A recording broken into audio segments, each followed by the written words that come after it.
Attendance policy, again, we don't necessarily, just to run through some of these major policies that we have to talk about. Attendance policy, we meet online. So essentially your attendance is showing up online and doing the work for that week. If you don't, then you're not going to be here. We use SafeAssign as well, if you're following in the syllabus. SafeAssign is a service essentially that detects plagiarism. So whenever you submit a project through the Dropbox, where you will turn in your projects to me, it will also be put into the SafeAssign system. If it's plagiarized from another student's paper or from a source online, you'll get caught. You are able to see the percentage of match that you make. Sometimes plagiarism happens accidentally. Sometimes you just internalize a lot of language from a source and you accidentally reproduce it in your document. We'll talk more about that in later weeks, but one thing that SafeAssign can do for you is once you submit it, if you look at that, what's called an originality report, it'll show you where the language is too similar to another source, and you can make a change. Now, don't freak out if you get a percent. If you see that you have a 28% match with other documents, don't worry too much.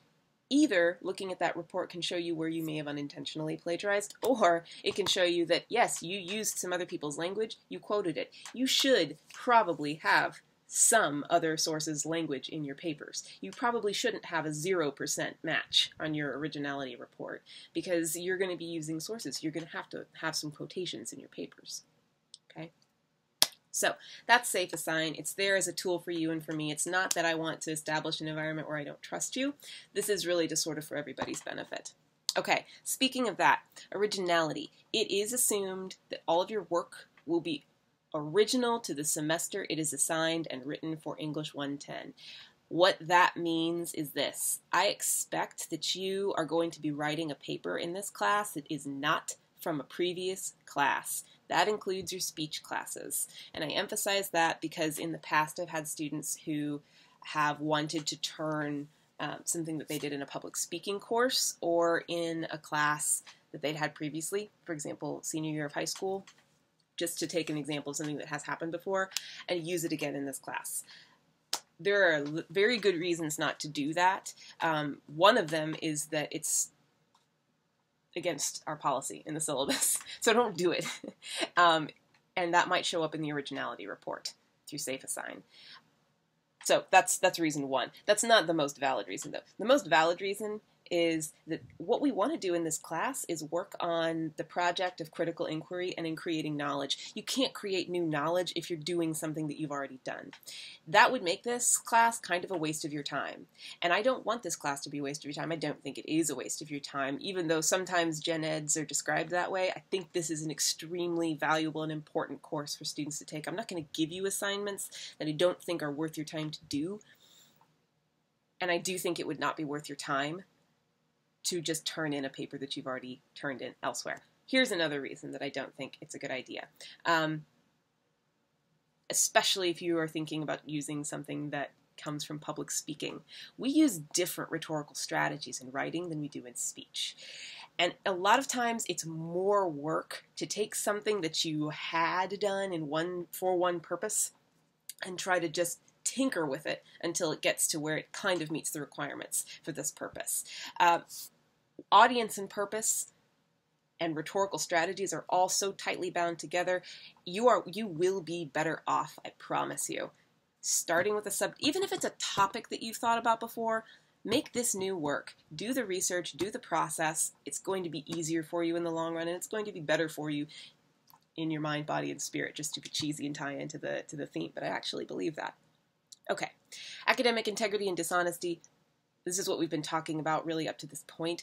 Please don't self-plagiarize, don't plagiarize others. We'll be talking about how to avoid it. I think most people don't plagiarize intentionally. I think a lot of it is a misunderstanding. On the other hand, if you do find yourself cheating in an academic context in any of your classes, the penalties can be severe. In some classes, you will find that you not only fail the assignment, you fail the course. And in some classes, you will not only fail the course, you'll get something called an XF on your transcript, which tells anyone who looks at your transcript that you failed because you cheated. And you don't want that. You're all better than that. Please don't do it. If you have questions as we go through this course, this is again, a course where really the only kind of cheating you can do, unless you have somebody else sit down to the computer and do your work for you, which will do you no good and will probably not make that other person very happy, is plagiarism. So please, if you have questions as we go through the process of writing your papers, I want you to ask me about it. I'm here to help you not do that. Not actually have big problems with plagiarism in the past. I just want to forestall anything that might be coming up. You can see here also statements of non-discrimination, disability accommodation. The cell phone policy doesn't really apply to us, although I would say the more distractions you can eliminate from your writing space, the better off you'll be. It's hard to do. It's hard to do, but it's also very, very hard to write if you're distracted.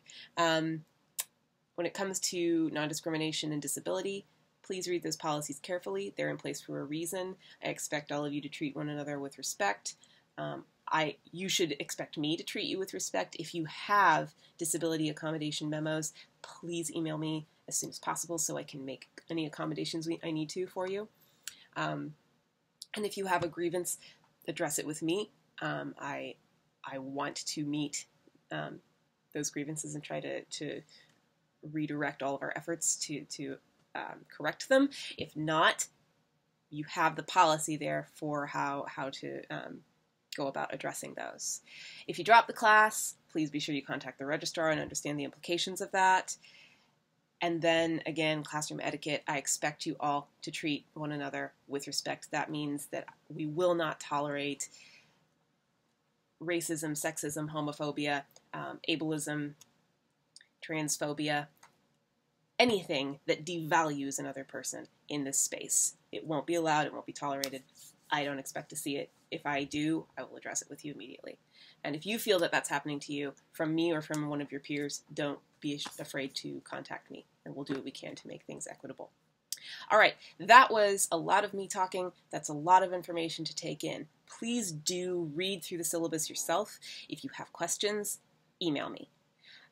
And then, once you feel comfortable with that, move on to those next two videos. There'll be a walkthrough of the Blackboard site, a brief one so you know exactly where to put all of your documents and all of your information. And then also an intro to the course talking about what we're going to be looking at all through the semester. I hope that we all get to know each other, and I'm looking forward to working with all of you. It's going to be a great semester.